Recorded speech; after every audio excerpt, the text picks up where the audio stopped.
Hello, আসসালামু আলাইকুম। কী অবস্থা সবার? সবাই কেমন আছেন? আশা করি সবাই ভালো আছেন। আলহামদুলিল্লাহ আমিও ভালো আছি। তো ছোট্ট একটা ভিডিও নিয়ে আবারও চলে আসলাম আপনাদের মাঝে। তো এটা হচ্ছে লইট্টা শুটকি ভর্তা বানিয়েছিলাম। সেই ভিডিওটা আপলোড করা হয়নি ব্যস্ততার কারণে। তো চলুন দেখে আসা যাক। এখানে আমি 4-5টা শুটকি নিয়েছি। এটাকে আমি তাওয়ার মধ্যে ভালোভাবে টেলে নিচ্ছি। লইট্টা শুটকিটা একটু ভালোভাবে আগে টেলে নিতে হয়। টেলে নিয়ে তারপরে এটাকে আমি কুচি কুচি করে কেটে নিব। ছোট ছোট করে কেটে নিয়েছি, কারণ লইট্টা শুটকিটা এভাবে ছোট ছোট করে কেটে নিলেই ভালো লাগে। তারপর এটাকে আমি ভালোভাবে ঠান্ডা পানি দিয়ে প্রথমে কয়েকটা ধোয়া দিব। তারপরে আমি এটাকে দেখতেই পাচ্ছেন ধুয়ে নিচ্ছি। ময়লা যে থাকে সেই পানিটা আমি ভালোভাবে তিন চারটাও ধোয়া দিয়েছি। তারপরে এই যে শুটকিটা আমার একদম ক্লিন হয়ে গেছে। তারপরে এটাকে আমি গরম পানি দিয়ে কিছুক্ষণ ভিজিয়ে রাখছি। তারপরে এই তো ভেজানো হয়ে গেছে। তারপরে এটার সাথে আমি রসুন আর শুটকিটা একদম মানে পাটা পুতা যে আছে এই পুতা দিয়ে একটুখানি ছেঁচে নিয়েছি। তারপরে এখানে আমি বেশিরভাগই পেঁয়াজ দিয়েছি, কারণ লইট্টা শুটকিটা আপনার পেঁয়াজের উপরেই ডিপেন্ড করে, কারণ পেঁয়াজ দিয়েই এই ভর্তাটা বানানো হয় আর কি। তো এই রান্নাটা আমার মায়ের কাছ থেকে মানে শেখা আর কি। এই শুটকি ভর্তাটা যদি আমার মায়ের হাতে মানে কি বলবো, বাসায় যখনই যাই তখনই মা রান্না করে ভর্তাটা বানিয়ে দেয়। খুদের ভাত দিয়ে ভাত খাই, মাশাল্লাহ বলবো। তো এই তো তারপরে দিয়ে দিচ্ছি এখানে হলুদের গুঁড়া দিয়ে দিচ্ছি পরিমাণ মতো। তারপর হালকা একটু পানি দিয়ে নিচ্ছি যেন মশলাটা না পুড়ে যায়। তবে একটু ভালোভাবে নাড়াচাড়া করে নিচ্ছি। এরপর দিয়ে দিচ্ছি এখানে শুকনো মরিচের গুঁড়া। আপনারা যে যেরকম ঝাল খাবেন ওই রকম ঝাল দিয়ে নেবেন।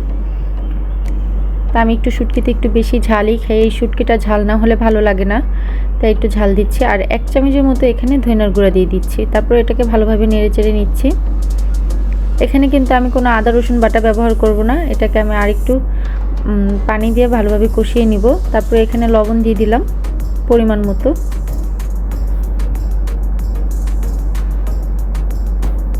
ভালোভাবে মিক্স করে এটাকে আমি কষানোর জন্য একটু রেখে দিব। ভালো করে কষাতে হবে যেন কাঁচা মশলার গন্ধটা না থাকে।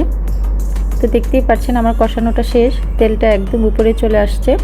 তারপর আবারও একটু নাড়াচাড়া করে নিচ্ছি। এখানে যে আমি যে লইট্টা শুটকি আর রসুনগুলা যে ছেঁচা দিয়ে রেখেছিলাম সেগুলো আমি দিয়ে দিচ্ছি। দেখতেই পাচ্ছেন এটা একটু আস্ত দানা দানাই থাকলে ভালো লাগে, মুখে কামড় পড়ে ভাত খাওয়ার সময় তখন কিন্তু খুবই ভালো লাগে স্বাদটা।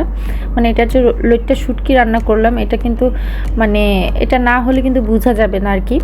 এর জন্য আমি একটু আস্তে আস্তে রাখি। তারপর অনেকে আছে যে একদম ব্লেন্ড করে, এটা ব্লেন্ডার করে দিলেও পারেন, বাট আমার কাছে ব্লেন্ডার থেকে এভাবে দিলেই বেশি ভালো লাগে। তারপর একটু আবারও ভালোভাবে নাড়াচাড়া করে নিচ্ছি। আমার অনেকটাই কষানো হয়ে গেছে। যখন রান্না করছিলাম তখন এত সুন্দর সুন্দর মানে শুটকিটা একটা স্মেল এসেছে, এটা দিয়ে কিন্তু মানে বলবো যে মাশাল্লাহ পেট ভরে ভাত খাওয়া যাবে, এত মজা হয় এভাবে শুটকিটা। আপনারা বাসায় ট্রাই করে দেখতে পারেন। তারপরে এখানে আমি কয়েকটা কাঁচামরিচ কেটে রেখেছি, সেই কাঁচামরিচগুলো এখানে দিয়ে দিচ্ছি।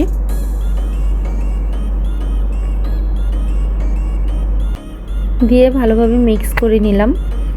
মিক্স করা হয়ে গেলে এটাকে আবারও একটু ঢাকনা দিয়ে ঢেকে দিব। এটা একদম ফাইনাল কষানো হচ্ছে। দেখতেই পাচ্ছেন আমার তেলটা একদম উপরে চলে আসছে, তার মানে এই শুটকিটা একদম কমপ্লিট মাশাল্লাহ।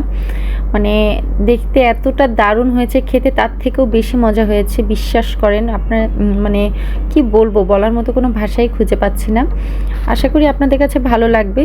তারপর এই তো আমার শুটকিটা হয়ে গেছে। এই পর্যায়ে আমি আমার আরেকটা জিনিস দেওয়ার বাকি আছে, সেটা হচ্ছে লেবু পাতা। দেখছিলাম লবণ হয়েছে কিনা, হ্যাঁ লবণটা দেখলাম যে পারফেক্ট আছে। তারপরে এখানে 2টা লেবু পাতা দিয়ে দিচ্ছি।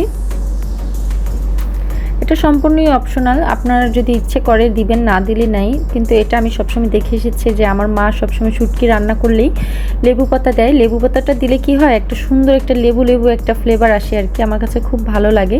তাই এর জন্য একটু লেবু পাতা দিয়ে দিলাম। এটা বেশি লেবু পাতা দিয়ে বেশিক্ষণ নাড়াচাড়া করা যাবে না, তাহলে তিতা লাগবে। এর জন্য দিয়ে সাথে সাথে নামিয়ে ফেলতে হবে। তো আমার ভর্তাটা হয়ে গেছে।